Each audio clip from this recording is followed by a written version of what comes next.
Seguimos en UPAO Noticias, siempre en vivo, son las 5:35. Vamos a seguir analizando lo que ha sido la presentación ayer ante el Congreso de la República de la Premier, la señora Mirta Vázquez, y como se ha anunciado, vamos todavía a esperar hasta el próximo 4 de noviembre para conocer cuál fue la decisión de los parlamentarios, si es que le otorgan el voto de confianza o no. Tenemos en una entrevista en vivo a la abogada Mónica Sánchez. Ella va a hacer un análisis de esta coyuntura en su calidad de como recordamos, vicepresidenta del Gobierno Regional de la Libertad. Siempre un gusto tenerla en UPAO Noticias. ¿Cómo está, Mónica? Bienvenida a UPAO Noticias. Buenas tardes. Buenas tardes, Alberto. Un saludo para los televidentes de UPAO Noticias. Gracias por la invitación. Bien, muy amable también por acceder a nuestra convocatoria.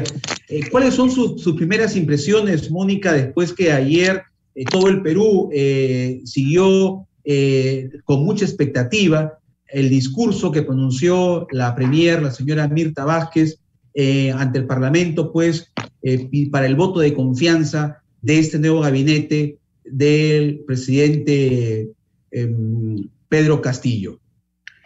Sí, bueno, el discurso yo lo puedo analizar un tanto gaseoso, si bien es cierto no ha sido confrontacional como el discurso que tuvo el ex primer ministro Guido Bellido, con altos índices de cuestionamiento por el ministro Béjar, el ministro Maraví, entre otros.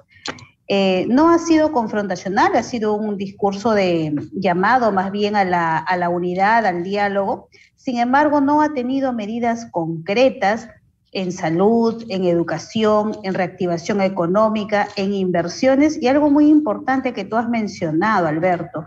El Perú no es Lima, y este gobierno que se dice ser un gobierno provinciano, que se dice ser un gobierno de los más pobres, no ha mencionado para nada a las regiones, la inversión en regiones que es sumamente importante. De manera que en educación, el retorno a clases el próximo año es un anuncio importante. El presupuesto que se ha asignado al sector educación, así como este tema de la tecnología, la entrega de tablets a los estudiantes, es muy importante y tiene que cristalizarse. En salud, la cobertura de vacunas, que tiene que llegarse no solamente al 80%, sino al 100%, y el tema de lucha contra la pandemia, fortaleciendo las instituciones y los hospitales, básicamente, la capacidad resolutiva de los hospitales es muy importante. En cuanto a reactivación económica, se ha ofrecido crecer un 10,5% a nivel nacional este año. Pero eso no es posible si es que no hay reactivación económica, si es que no hay estabilidad política, sobre todo, que es lo que no hay en este gobierno. Tenemos casi 100 días de una inestabilidad total, de falta de predictibilidad. Entonces, no vemos cómo se vaya a concretar este crecimiento económico en este año 2021. Y bueno, y hay un tema muy importante. Sí. Sí, y perdón que interrumpa. Hablando del crecimiento económico, es cierto, el gobierno del profesor Castillo hasta ahora no precisa en algunas participaciones que ha tenido él o sus ministros, han hablado de manera muy genérica de la inversión privada, de lo importante que es la inversión privada, pero no se establecen las condiciones. Y eso es obviamente lo que preocupa, porque esta inestabilidad política y esta fragmentación, e incluso en la bancada oficialista, pues no genera confianza al inversionista extranjero. Así es, Alberto, y no solamente eso, sino que hemos tenido este primer gabinete que han sido 2 meses perdidos, y lo advertimos en su momento que no debió darse el voto de confianza porque era un gabinete fallido, y así fue. Hemos perdido 2 meses con falta de confianza, de predictibilidad, incertidumbre, inestabilidad, y el alza del dólar ha perjudicado y ha ahuyentado las inversiones, y no solamente del dólar. Los productos de la canasta básica familiar han subido enormemente, el pollo, el aceite, el gas.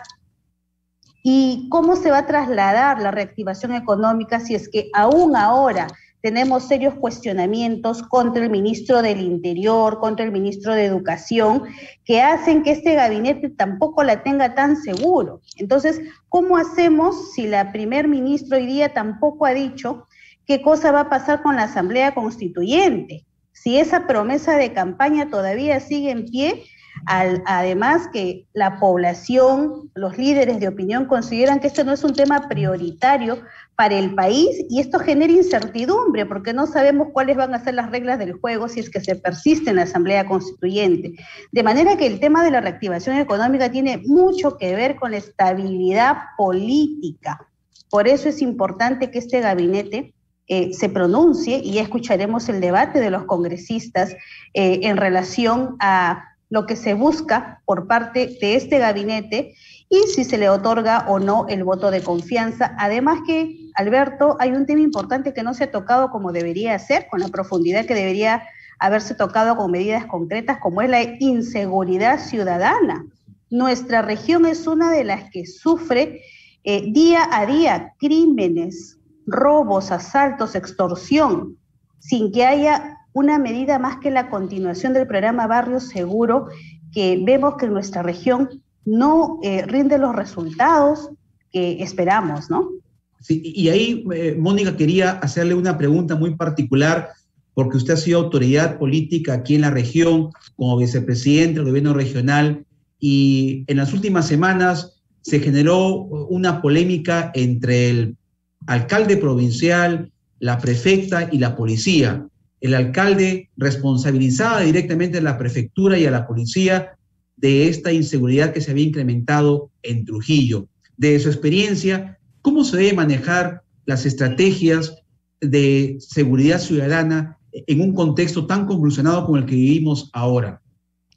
En primer lugar, si las autoridades están dispersas y no hay diálogo entre ellas, sin duda no va a haber una política articuladora que prospere. El primer llamado es a las autoridades que se serenen y que se sienten en una mesa de diálogo a diseñar una estrategia concreta, liderada por el Ministerio del Interior. En muchas oportunidades, Alberto, se ha solicitado la dotación de mayores efectivos policiales a nuestra región. Es más, nosotros iniciamos la construcción de la Escuela de la Policía, que hoy está en el Alto Moche, y que forma a policías, pero que sin embargo son llevados a otras regiones.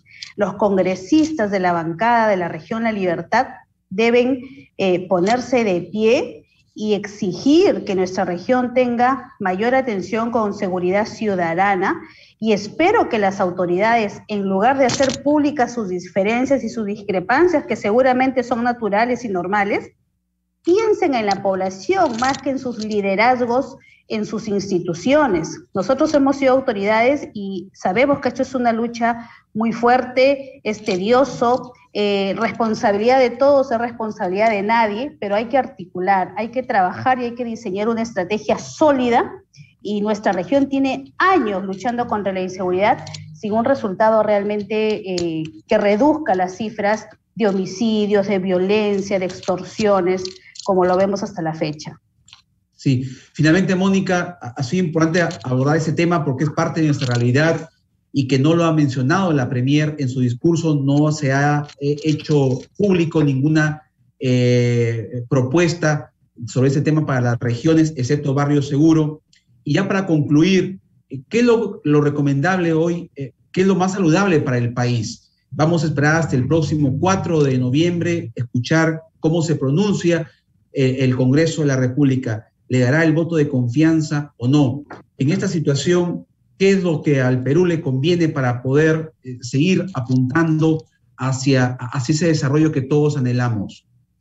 Sí, Alberto, efectivamente el debate se va a continuar el día 4 de noviembre. Yo debo lamentar que no se haya dado un anuncio en relación a la tercera etapa del proyecto especial Chavimochi, que hoy está en manos del Ministerio de Agricultura, es decir, de la señora Mirta Vázquez como primer ministro.